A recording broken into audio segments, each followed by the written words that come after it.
Wellness and oneness, everybody. Mega Sun, welcome to Mega Sun's Light, Sunspot. Just some thoughts we put down. Might talk about it a little later, but understand, life-changing information is a valuable thing, but it can also be a hurtful thing. Check it out. You learned something, right?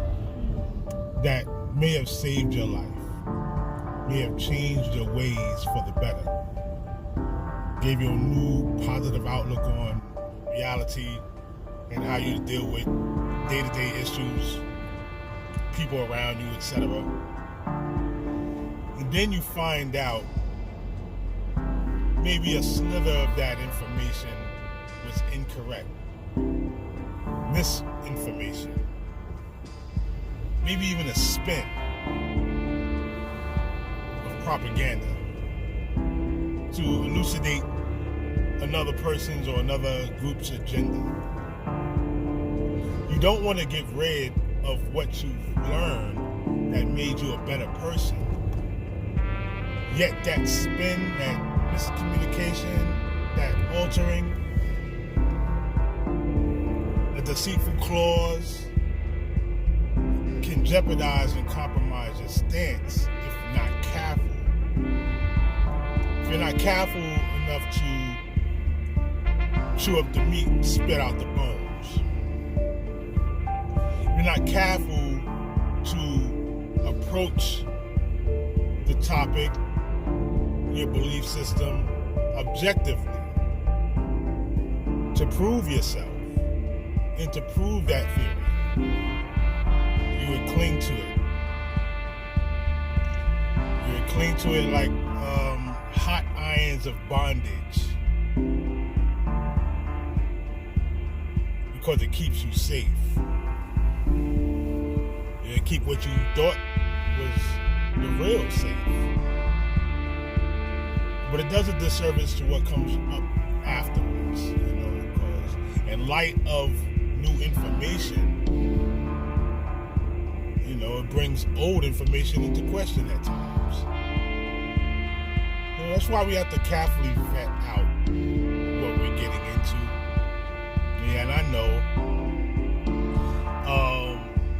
what you may consider a body of knowledge, a stream of thought, ideology, can be the foundation of everything you thought was real. But what's real is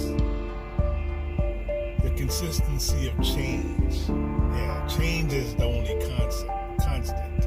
And those that refute the change usually get stuck between the illusion of time and space, false realities. And you can go but so far, because there's truth in it. I mean, you empower the things around you daily by paying attention to it. By adhering to certain rules and regulations of that body of knowledge you accumulated. Now, what I'm saying is not cryptic, it's not parables, it's not circular. It's getting right to the point. Challenge what you believe in. Challenge the knowledge that you've received in an objective light, so that which is true in it can stand true. And you're not compromised by any fallacies that may have been put in place and keep you from your direct power. I think we all have done that. You've learned a certain amount of information in schools from pre-K to 12, but when you get out to the actual world and society, you find out there's different rules. You find out there's different rules of engagement. You find out there's certain things that if you learned earlier, you could actually find a pattern in a success model a lot quicker. You're not taught real estate early. You're not taught how to invest early. So these things become alien to you, and when you run into them, you find out all this new specialized knowledge. Now, I understand how and why that happens. It develops its own economy. It keeps certain parties out. And you have to be clear on that. But ultimately, it does a disservice.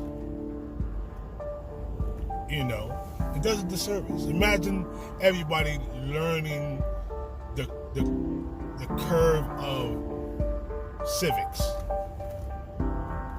What it truly is, not what people appear to be, not the corrupted form that we have now. The true value of civics.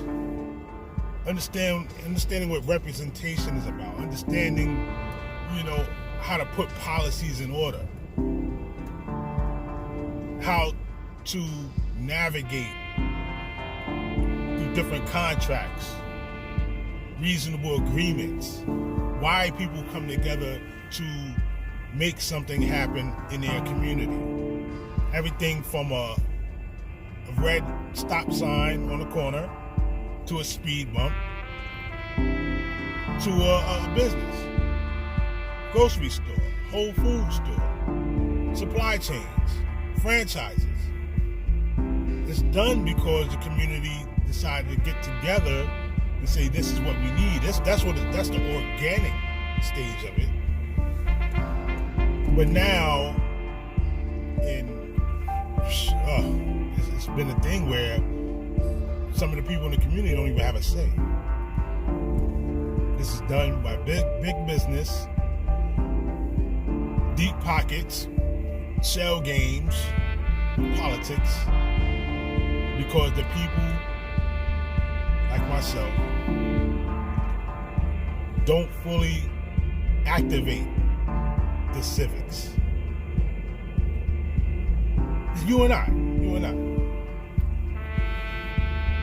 We're stuck in our routines for the most part. Doing the things we need to do daily to receive our paychecks, our income, our earnings, and live off of it and try to thrive. Attempt to thrive if you can. Your new ideas will help you thrive. The activation of your special talents and specialized information and knowledge will cause you to thrive.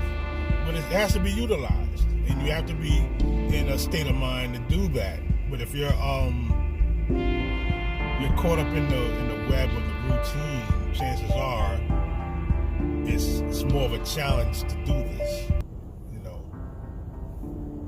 That's why a lot of people who are entrepreneurs and say, work your job to be the bankroll for your career, for your lifestyle. And it gets difficult. The road gets rough for those that know. The road gets rough. But that's for you to be proven. But imagine if you learned what you've acquired now, whatever knowledge you've acquired now, back in your, early 20s, teens. If we give the incentive for the new wave of archaeologists to find out the records of the past and dig up things and learn and understand what people before us were saying and how they were living, chances are you get a greater scope on what we need to do for the future, what's to come. You have the youth now that have been embedded in computers and robotics, coding, AI, scripts, and things of that nature. They're ushering in, through their curiosity and their ingenuity, as well as their knowledge, a new future. Seamless technology. What is another thing? Advanced AI. towards what people would consider as the singularity, where everybody is brought together by these electronics, by this computer age and digital age, you know.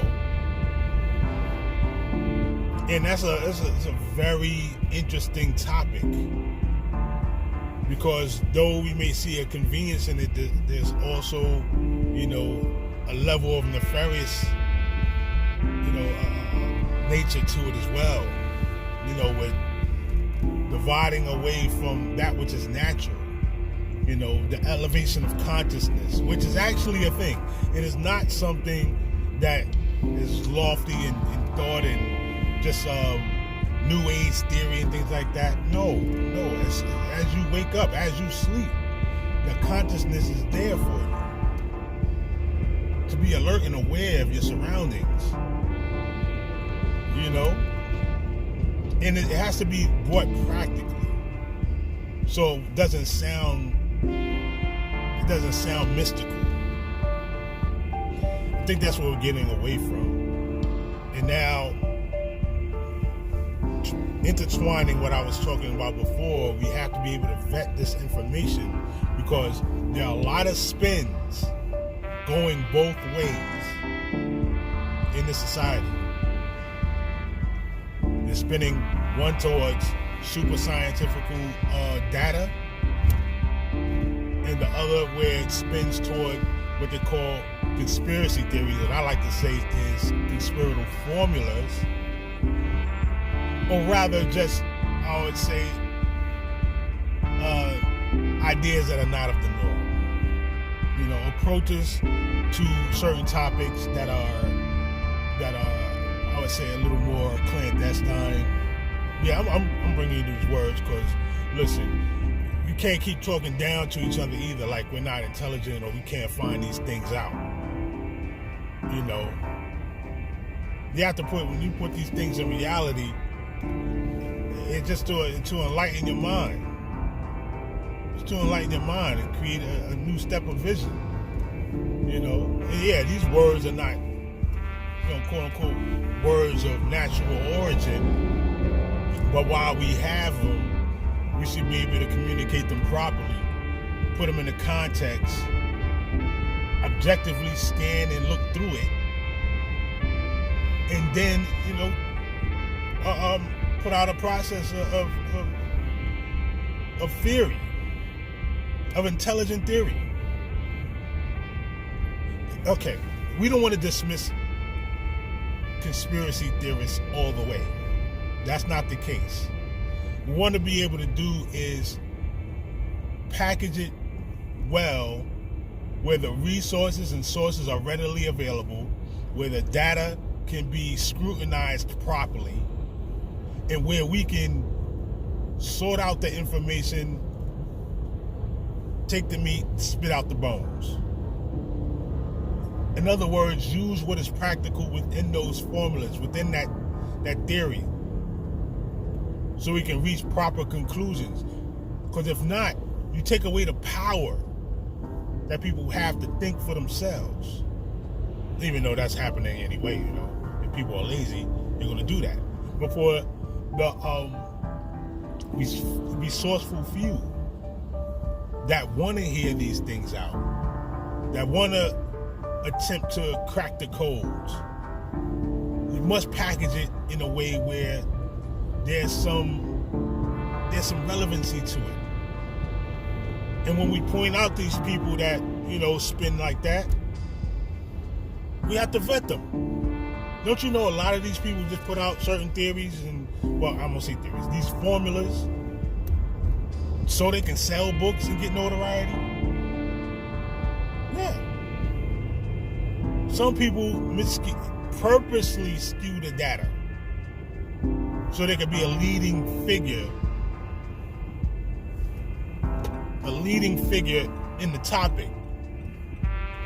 But then they do a disservice to, you know, to the people that really collect data. And then there's the conspiracies that people have within themselves to shun those that are actually doing the work. It's been like that for the longest time. You know, I don't know if you knew about the the Churchwood brothers, but one was actually doing the work in academia, and his brother, following suit, the younger brother, decided to do more fictional. And then people get caught up between the two because, you know, they both share the same name, and thinking that they're going to share the same idea, you know, the same evidence. But one decided to go where it's more accurate, evidence-based findings, and the other decided to go to a more fictional. And this is what happens along the lines of, you know, bringing information to people. Some people want to stick to the evidence-based facts, and that's a term we can't use loosely anymore. If it's fact, it has to be backed by evidence. It has to be backed by the data.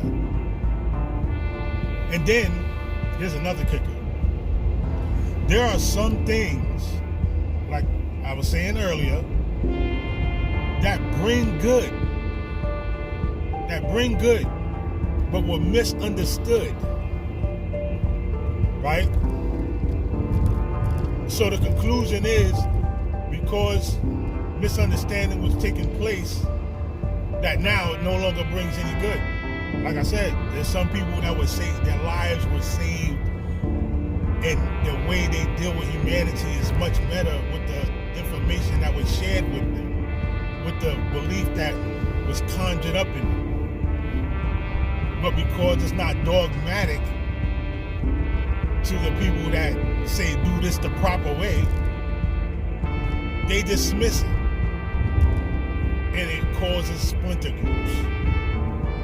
I want to go into splinter groups a little later. I got some more research I need to do, but there's splinter groups in almost every topic, every specialized body of knowledge. And we have to understand why these things happen and how to bring it back. You know, so we can come up with practical solutions. That's what the sunspot is about. Sunspot is a focus of energy on the body of light, which is the sun, which is the giver of life and light. So we have to focus and see. That's one of the hottest spots, the sunspot.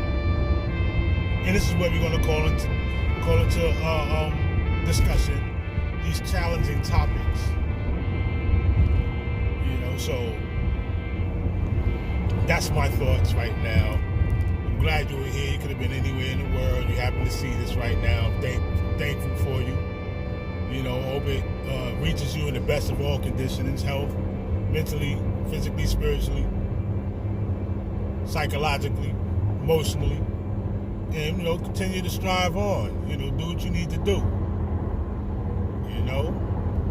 Because that's where it's at. Where you are right now is a very important point in the universe, which is a huge universe. It's a huge world.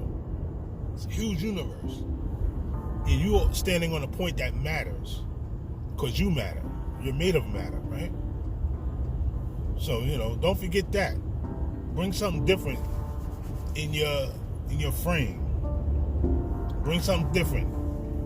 Your vehicle of thought, your vehicle of spirit, which is the breath. The connected breath of the all consciousness. How about that? You say, why you say that the all consciousness, right? Because that which is unconscious cannot breathe. Now, what do you mean by that? Okay, we break it down like this. Unconsciousness is not just a thought, not just a feeling. The breath is what keeps you alive. The breath. You got to keep it breathing. The body must breathe. A pencil doesn't have consciousness. Huh?